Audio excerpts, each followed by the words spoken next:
Latent heat, latent heat देखो क्या होता है इसकी डेफिनेशन, द अमाउंट ऑफ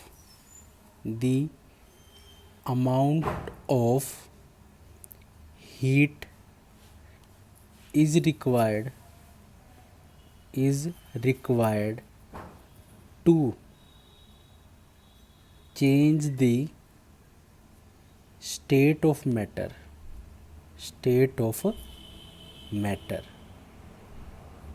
ठीक है। The amount of heat is required to change the state of matter. State of matter का मतलब क्या है, ये सॉलिड से लिक्विड जा सकता है या लिक्विड से गैस जा सकता है, ठीक है। ये चीज़ जितनी, यानी कि जितनी अमाउंट ऑफ हीट रिक्वायर्ड होगी। और एक बात और पॉइंट रखना, क्या, एट कांस्टेंट टेम्परेचर एंड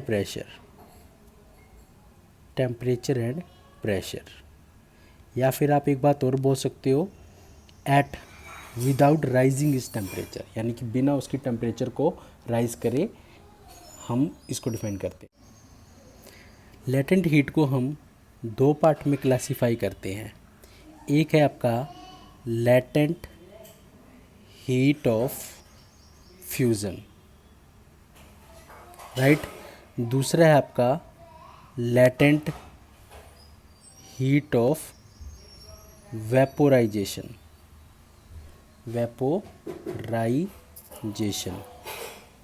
देखो लेटेंट हीट ऑफ फ्यूज़न का मतलब क्या होता है, इसके अंदर यानी कि amount of energy, the amount of heat energy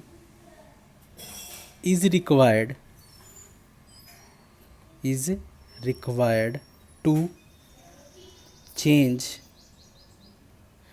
1 kg of solid into liquid, ठीक है, at its melting point, ठीक है। यानी कि जितनी अमाउंट ऑफ हीट रिक्वायर्ड होगी, एनर्जी 1 kg ऑफ सॉलिड को लिक्विड में चेंज करने के लिए इट्स मेल्टिंग पॉइंट के ऊपर, हम उसको क्या बोलेंगे, लेटेंट हीट ऑफ फ्यूज़न। इसी तरह वेपोराइजेशन के अंदर हम क्या करेंगे, the amount of heat energy is required to change 1 kg of liquid to gas at atmospheric pressure, यानी कि एक एटमॉस्फेरिक प्रेशर के ऊपर जब 1 kg ऑफ लिक्विड को गैस में कन्वर्ट करेंगे, ठीक है, atmospheric pressure at its boiling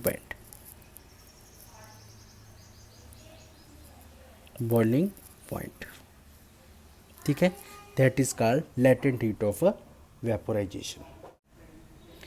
next topic है हमारा effect of change of pressure.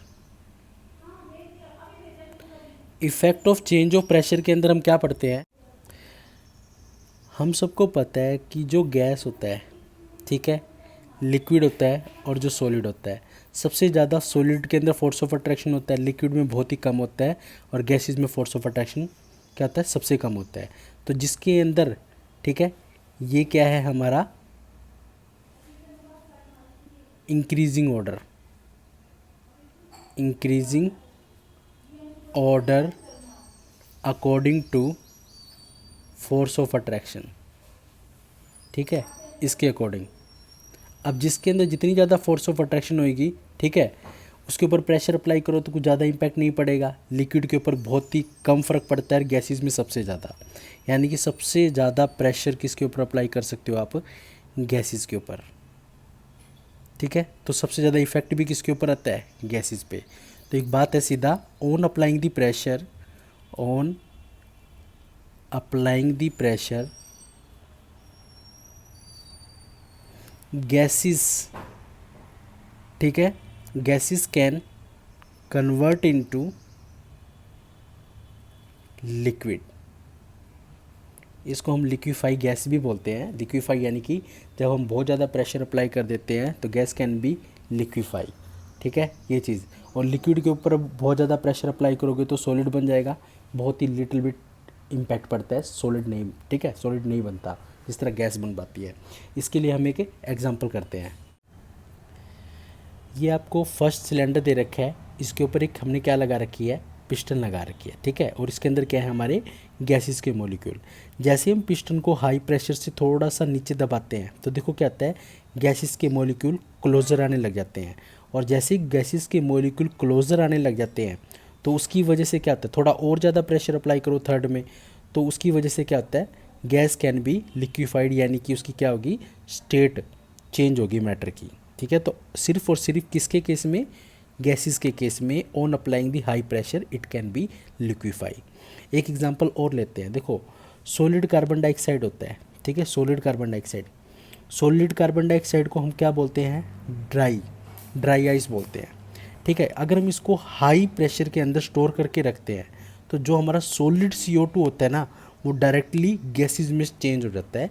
ठीक है, बिना लिक्विड स्टेट आए, यानी कि जो आपका सॉलिड है. ठीक है, तो यानी कि उसको क्या हो गया, हाई प्रेशर पे बहुत ज़्यादा अप्लाई कर दिया. ये इसका एग्जांपल होगा किसका, सॉलिड CO2 का.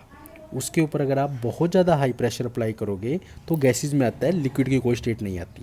तो उसी के अकॉर्डिंग एक नीचे ग्राफ दे रखा है, सॉलिड को लिक्विड में, लिक्विड को गैस में कन्वर्ट करने के लिए. देखो, सॉलिड जब लिक्विड में कन्वर्ट होता है तो फ्यूज़न होता है. लिक्विड जब सॉलिड में कन्वर्ट होता है तो सॉलिडिफिकेशन. सॉलिड जब गैस में होता है या गैस से सॉलिड बनता है तो सब्लिमेशन. और लिक्विड से जब गैस बनता है तो वेपोराइजेशन. और गैस से जब लिक्विड बनती है तो कंडेंसेशन. ये हम ऑलरेडी डिस्कस कर चुके हैं. इवापोरेशन. देखो, इवापोरेशन क्या प्रोसेस होता है, एक ऐसा process, the process of change of liquid into vapour. ठीक है, at any temperature below it's boiling point, यानी कि बॉइलिंग पॉइंट के नीचे कोई भी लिक्विड वेपर में चेंज होता है किसी भी टेम्परेचर पे तो हम उसको इवापोरेशन बोलते हैं. और वेपोराइजेशन क्या होता है, वेपोराइजेशन के अंदर क्या होता है, जब एक लिक्विड वेपर में चेंज होगी एट पर्टिकुलर टेम्परेचर. जैसे कि हम क्या बोलते हैं, वेपोराइजेशन यानी बॉइलिंग पॉइंट ऑफ वाटर तो 100 डिग्री, यानी कि 99.9 के ऊपर भी कोई चेंज नहीं आएगा. बट लिक्विड का वेपर में चेंज हो जाना किसी भी टेम्परेचर पे उसके बॉइलिंग पॉइंट से कम पे, तो हम उसको क्या बोलेंगे, वेपोराइजेशन. ठीक है, तो वेपोराइजेशन को कौन कौन से फैक्टर अफेक्ट करते हैं. ठीक है, फैक्टर अफेक्ट करते हैं वेपोराइजेशन को. सबसे पहला विंड. ठीक है, तो मैं इन चारों एग्जांपल का ठीक है, पॉइंट के लिए एग्जांपल ले लेता हूँ. जब हम कपड़े सुखाते हैं बाहर अपने घरों में, ठीक है, तो जैसे ही कपड़े को तार पे डाल देते हैं, अगर विंड यानी कि हवा तेज़ होती है तो कपड़े जल्दी सूख जाते हैं. कपड़े सूखने का मतलब है उनके अंदर का पानी उड़ जाना. ठीक है, तो ऑटोमेटिक है, जितना ज़्यादा विंड की स्पीड होगी उतना ज़्यादा इवापोरेशन होगा. Surface area, larger the surface area larger the evaporation, यानी कि जितना ज़्यादा आप कपड़ों को तार पे अच्छी तरह फैलाओगे वो उतनी जल्दी सूख जाएंगे. थर्ड होता है टेम्परेचर. जितना ज़्यादा टेम्परेचर होगा उतना ज़्यादा इवापोरेशन होगा, यानी कि जितनी ज़्यादा गर्म प्लेस पे आप कपड़े को फैला के रखोगे उतनी जल्दी हो जाएगा, और जितने ठंडे पे रखोगे उतनी लेट सूखेगा.